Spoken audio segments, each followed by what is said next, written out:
Yeah, and if anyone who's been following me on any kind of my social media, you'll see in the last little while, I've been really tackling the whole, save the children hashtags and into Yeah. the pedophilia stuff.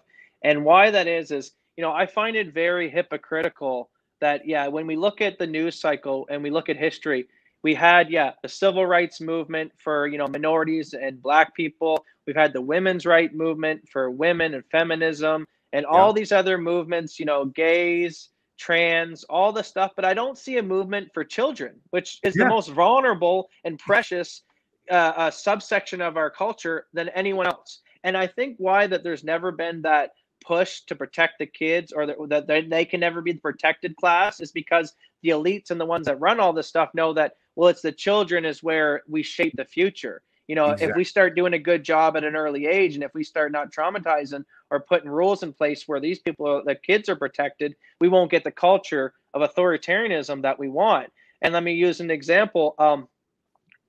In today's society, if I were to hit my partner, that would be against the law. If I were to go out and hit some stranger on the street, that's against the law. You're not allowed to hit adults.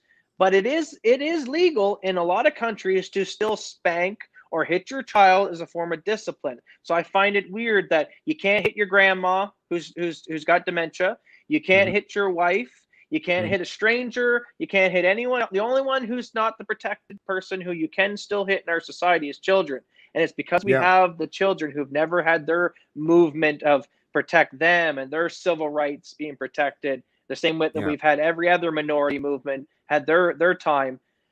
I think why that nobody wants to get on the protect the children movement is, like, I'm going to reiterate again, is because, yeah, if they do that, that stops a lot of the problem. And me having that moment is why now I'm all about the children. I'm all about the Yeah. Stefan Molyneux, don't spank the kids, raise the kids Yeah. peacefully, because I don't think you get to be Joe Biden unless some seriously messed up things happened to Joe Biden as a kid. Maybe Mhm. not. Maybe he Mhm. did just, hit his head on a well and he just come out funny. I don't know. But, a lot of Yeah. things and a Yeah. lot of the science is in that a lot of abuse and a lot of people in prison and a lot of the problems in society comes from childhood traumas. So this is why my main focus now, and where I'm going to be start hammering my activism now, probably till the day I'm dead, is going to be constantly focusing on the kid issue, because that's where we Yeah. save the future. Yeah, and actually talking about the kids, when you're talking about especially these mandates for masks and the potential for the vaccine mandates, just think of when we all went to school, and at least all of us that are older now. Well, I mean, I'm quite a bit older. I'm 50. Matt, he's 29, and um, if you think about it, even in those times when you think back as a student, when you're in a classroom setting, these people have a tremendous amount of authority over you. And especially when you're in the younger years, it can be kind of scary to have so many people have so much authority over you, not just your teachers, but the principals, the assistant principal, and all these people.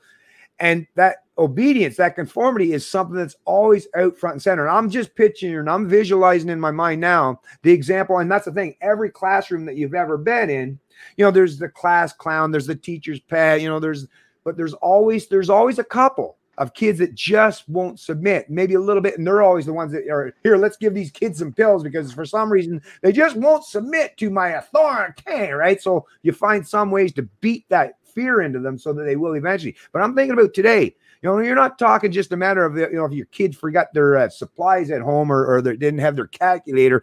Imagine the kid that says, no, I don't want to fucking wear a mask all day, right? Think about the fucking tyrannizing that's going to take place by these people that even if they say, oh, I want to go to the health nurse or whatever, well, the nurse will be fucking circling the wagons too. So they'll have it coming at them at all angles of everyone that's in these positions of authority, telling them that they must submit and comply. And like I say, when you start a kid out at that early of an age to submit to such thing as being muzzled all fucking day long or have things injected into their arm that they have no clue what it is, like I say, this is another perfect example where more and more women being, out of the workforce and possibly having the ability to work from home, because a lot of women work in administrative or reception type jobs where you literally can do your job at home. Well, that's another way to help your kids, to protect your kids. Because one thing we do know, and not all mothers are great, not all fathers are great. There's good and bad in all of this, but You got a much better chance if mom and dad is being more proactive in raising their kids than handing them off to some fucking stranger in a daycare that you don't know what their intentions are. You don't know how these people have been educated. These people that are teaching your kids today might have been educated by these fucking authoritarian postmodernists who don't believe in anything. Morality, as far as they're concerned, is completely subjective. It's whatever the hell you can make it up. But for you and I to understand there are inherent realities and universalities in morals and ethics, right? We know that that's detrimental, and it's definitely detrimental to the kids. So yes, all these things, bringing back the family unit, making it a more solid and cohesive unit, is not just better for us in society, and like I say, compensation for wages for men and women, but think of how much more beneficial it is to those children. It is, and today, to make the excuse that you just got to send your kids off to some fucking stranger to get an education, I can't help but point out once again, folks, we literally live in the age of information, and some parents are actually coming. They had to get a crash course, but they're now coming around. I'm hearing replies and responses from other people. It's like, damn, I should have been doing this long ago. I can have my kids educated by some of the greatest minds on the planet. Never mind these low-paid teachers or substitute teachers or whoever the hell it is that, like I say, don't have the proper education or background to properly teach your children, but they're doing a whole lot to indoctrinate them. No, if you can be more proactive and play a much more vital role in the education of your children, that alone will play or pay out huge dividends for any prospect of a healthy and free society off into the future. Yeah, I want to pivot a little bit to back